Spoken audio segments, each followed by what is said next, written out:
आकांक्षा, खबरदार जो तुमने उस पे हाथ उठाया। पहले लोगों को बुलाऊंगी और फिर पुलिस को। चलो आकांक्षा। रुको, आज तो इसने तुम्हें बचा लिया है, लेकिन जाते जाते मेरी एक बात सुन लो। याद रखना, मैं तुम्हें कहीं मुंह दिखाने के लायक नहीं छोड़ूंगा।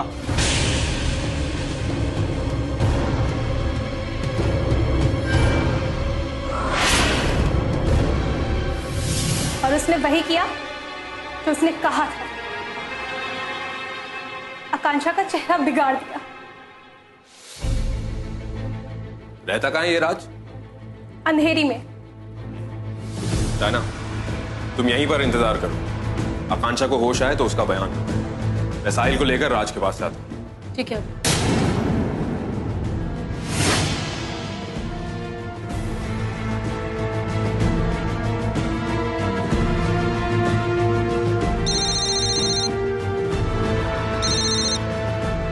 हाँ चीफ, मैं आप ही को फोन करने वाला था। कुछ पता चला? उस लड़की ने कुछ बताया?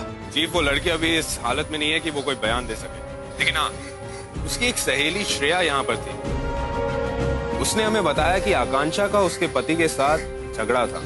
उन दोनों में बनती नहीं थी चीफ। आकांक्षा चाहती थी कि वो राज से डिवोर्स ले ले, लेकिन डिवोर्स देने के लिए राज तैयार नहीं था। कुछ दिन पहले राज ने आकांक्षा को धमकी भी दी थी। अभी तुम्हें क्या लगता है ये श्रेया सच बोल रही है? श्रेया की बातों से तो लगता है कि वो झूठ नहीं बोल रही, लेकिन सच क्या है ये तो आकांक्षा के बयान के बाद ही पता चलेगा। फिलहाल तो मैं साहिल को लेकर उस राज के पास जा रहा हूं। ऑलराइट, अभी जाओ उसके वहां, उठाओ उसे और उसे यहां लेकर आओ। राइट।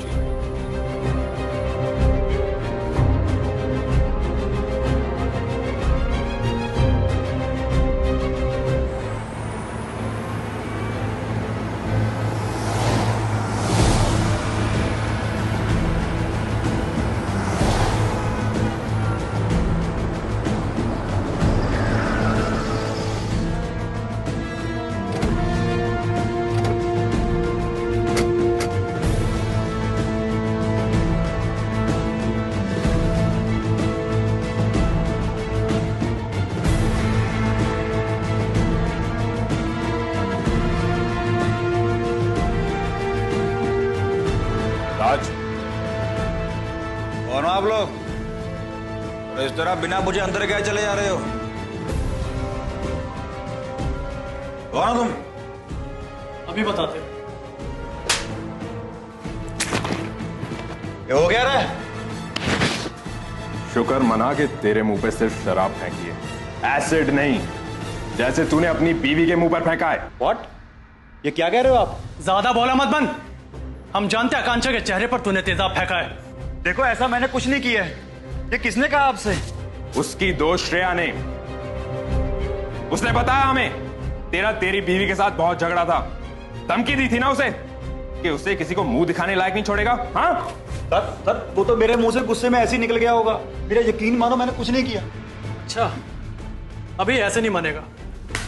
इसे अपनी साथ ले चलते हैं। वो जब डंडे पड़ेंगे ना तब ये बोलेगा। चल।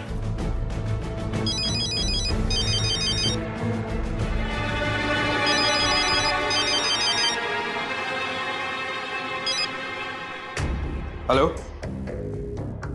व्हाट? कहां? कौन सा हॉस्पिटल?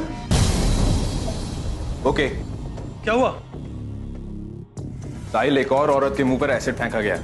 व्हाट? हमें वहां जाना होगा। इसे तो हम बाद में भी देख लेंगे। चलो।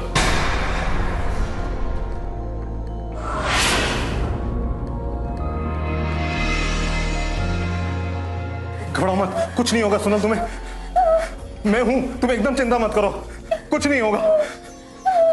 Just be strong. Doctor please जल्दी आइए।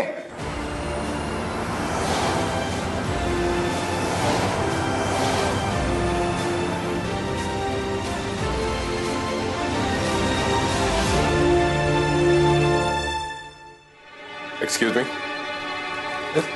हम कमांड फोर्स से। अब कैसी हैं ये? फिलहाल तो ठीक है। हमें इस केस के बारे में आपसे कुछ बातें करनी है।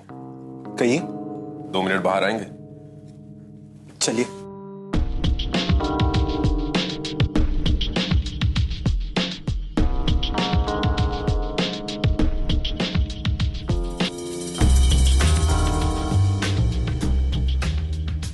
चलिए अब हमें बताइए कि एग्जैक्टली क्या हुआ था। सोनल किसी काम से घर के बाहर निकली थी। वो अपनी गाड़ी में बैठने वाली थी कि अचानक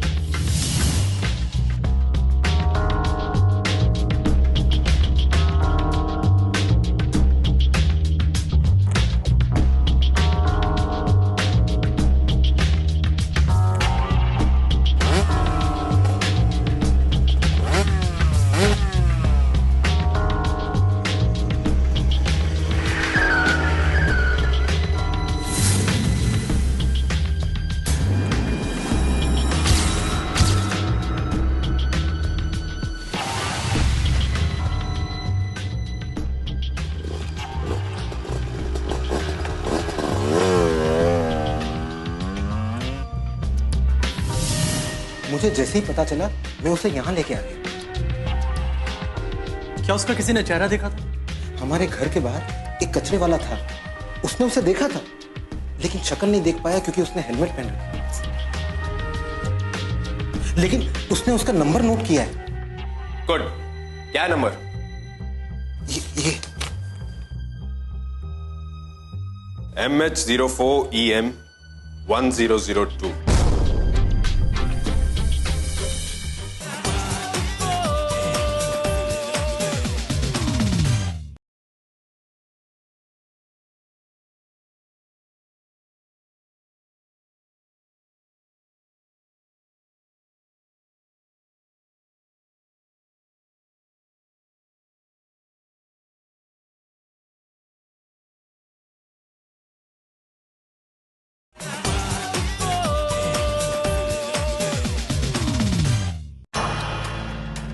MH04EM1002।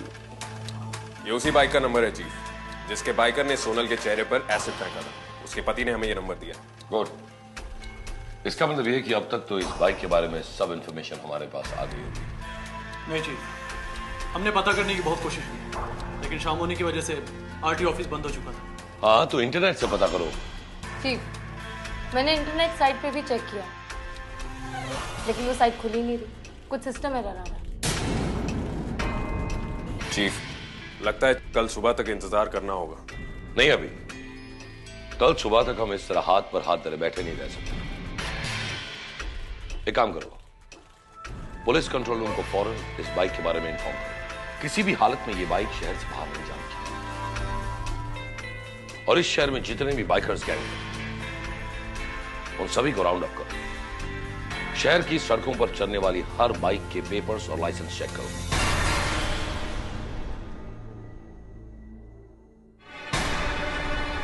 और अगर किसी पर भी शक जाए तो उसे कड़ी से कड़ी पूछताछ करो। किसी भी हालत में जल्द से जल्द हमें इस बाइकर को पकड़ना होगा।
एसिड फेंकने वाले बाइकर की दहशत पूरे शहर में फैली हुई है। आज ही उसने 2 वारदातों को अंजाम दिया है, वो भी एक ही दिन में।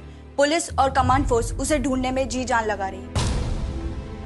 शहर में जगह जगह नाकाबंदी है। सूत्रों के हिसाब से गाड़ी का नंबर कमांड फोर्स को मिल गया है। आशा करते हैं कल तक इसके मालिक का भी पता चल जाएगा। कैमरामैन आसिफ के साथ मैं ज्योति, मून न्यूज।